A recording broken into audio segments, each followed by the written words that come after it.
Assalamualaikum warahmatullahi wabarakatuh, sahabat berbagi info. Berbicara kedatangan Islam ke Aceh atau ke Nusantara, jika kita telusuri teori klasik menyebutkan pedagang keturunan Arab yang membawa Islam ke Nusantara. Versi lain menyebut justru pedagang Tionghoa lah yang menyebarkan Islam ke Nusantara. Dan ada juga teori lain yang mengatakan jika Islam masuk ke Aceh atau Nusantara itu dibawa oleh orang dari India. Benarkah teori tersebut? Mari kita telusuri kedua teori tersebut, sahabat berbagi info.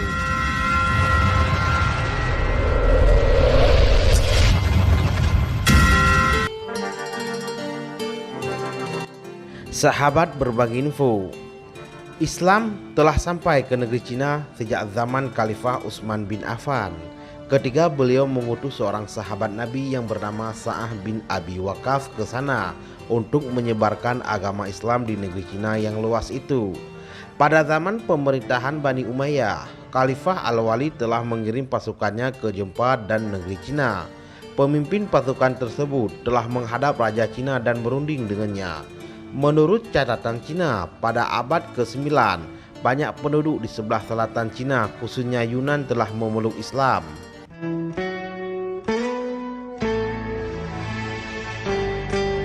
Suatu hari terjadi huru-hara di daerah Yunan tersebut. Lalu banyak kaum muslimin berhijrah ke Asia Tenggara.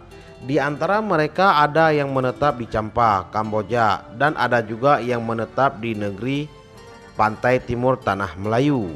Oleh sebab itulah sebahagian bangunan masjid lama di Kelantan dan Demak mempunyai gaya bangunan Cina. Sebahagian ahli sejarah setempat berpendapat bahwa kedatangan Islam ke Nusantara melalui Cina terjadi pada akhir abad ke-10 hingga awal abad ke-11.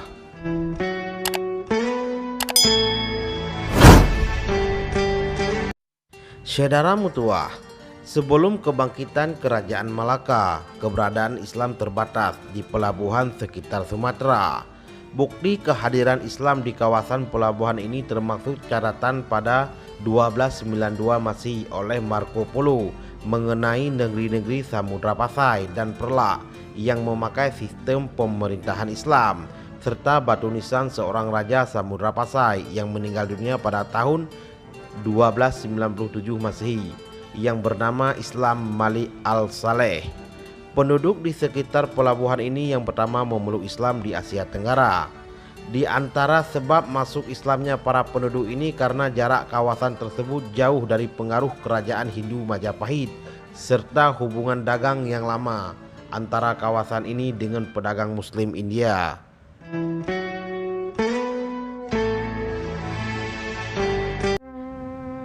Saudara mutuah, teori kedatangan Islam melalui India.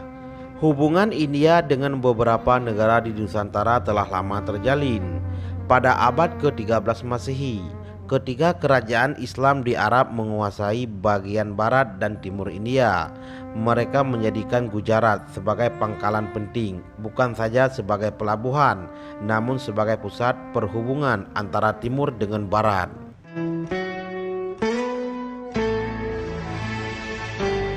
Dengan adanya kemudahan tersebut, saudagar-saudagar Muslim dari Gujarat dikatakan sering berkunjung ke Nusantara untuk berdagang sekaligus menyebarkan ajaran Islam kepada penduduk setempat. Ada pendapat menyatakan kedatangan Islam ke Nusantara ialah melalui daerah Begal yang terletak di Malabar, India, bukan Gujarat.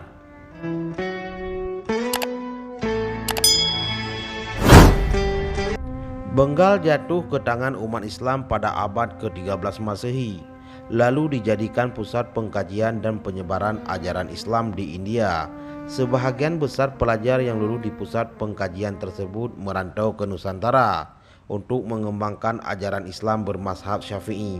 Banyak dari mereka menikah dengan wanita setempat, lalu menjadikan rumah mereka sebagai tempat mengaji Al-Quran dan ibadah lainnya.